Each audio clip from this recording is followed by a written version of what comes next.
reka ngusuhuze cyane ukomeje gukurikira Gospel City TV. Nitwa Nigena Manase na ruga mbere ukore subscribe kugira ngo uzajye gukomeza kugezwaho n'izindi video zitandukanye. Muri uyu mwanya rero wambaza ngo nakuzaniye ayahe makuru, nakuzaniye amakuru adasanzwe ari gucicikana ku mbuga nkoranyambaga, haba YouTube, haba amaradiyo, amateleviziyo, cyangwa se hakaba n'itangazamakuru biciye mu nyandiko cyangwa se ibyo twita imvaho. Ni ukuvuga ngo rero inkuru idasanzwe irimo iracicikana ku mbuga nkoranyambaga niyihe?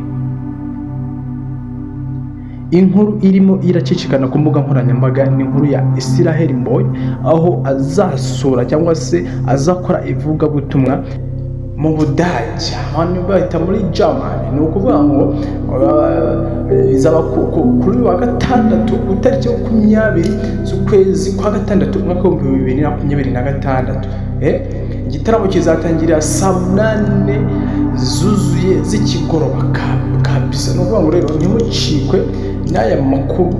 Ikindi mwibutse gukora subscribe nawe bwa mbere kugira ngo uzajye ukomeza kugezwaho n'izindi video zitandukanye. Hano hari amafoto atandukanye yerekana abaririmbyi ndetse n'abacuranzi ba Israel Mbonyi bari kumwe biteguye gususurutsa abantu, gukora ikirori kidasanzwe hariya mu Budage. Ni ukuvuga ngo rero wavuga ngo amakuru undusha mbese nayahe?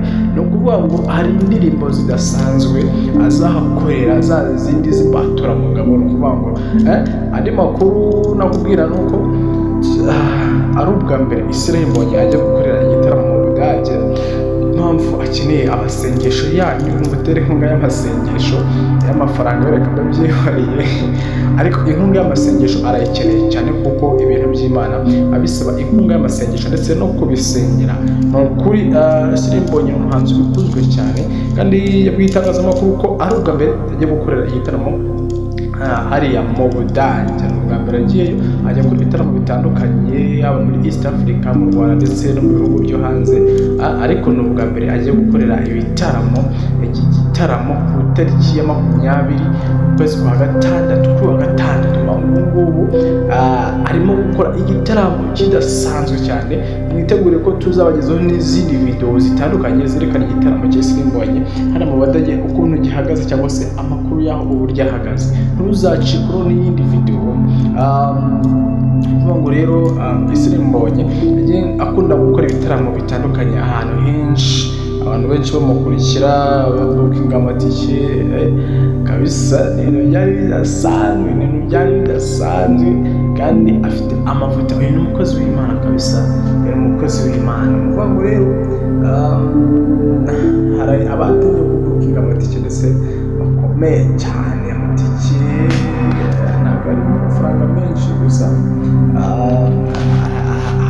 ari mu rugero bitewe n'icyiciro urimo. Uvuga ngo rero mu Budage ni ahantu hadasanzwe. Mpamvu mwese nimba ibyo gahunda igitaramo maze ngo byaciye mu nzira kugira ngo agereyo, ariko kandi turi muri abasengesho azagira azanaveya amahoro kabisa. Bangoro Israel Mbonyi nubwo ubwa mbere agiyeyo, ariko asanzwe akora ibintu birenze bikomeye cyane.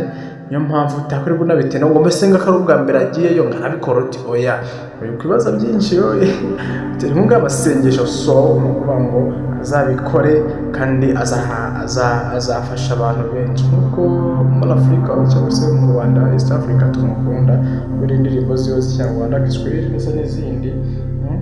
Niko bizagenda n'ahandi, kandi ndabizi neza ko Budage hari abanyarwanda benshi bamutegereje badasanzwe, bari gupanga kureba ikirori cyiwe. So ni ukuvuga ngo rero icyo nakubwira ni iki? Kuvuga ngo Israel Mbonyi courage kandi Imana izagushyigikire. Umuhanzi twemera cyane uri imbere, indirimbo ziri mu mavuta, ziri mu butumwa, indirimbo nziza. Ntabwo ari indirimbo nziza abantu muzi, murabizi neza ko ajya aririmba indirimbo nziza kandi zidasanzwe zifite ubutumwa bukomeye cyane. Rero reka mbe nsoreje aha ngaha. Aya niyo makuru nashaka kubagezaho.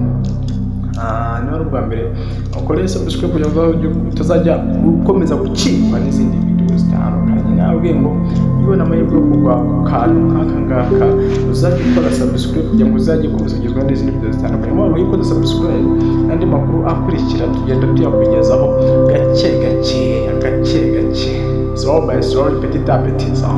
Imana ibahereza umugisha kabisa, Imana ibahereza umugisha kandi mwakoze kudushyigikira kugira ngo channel yacu igeze aha ngaha. Ni mwebwe abandi dukesha.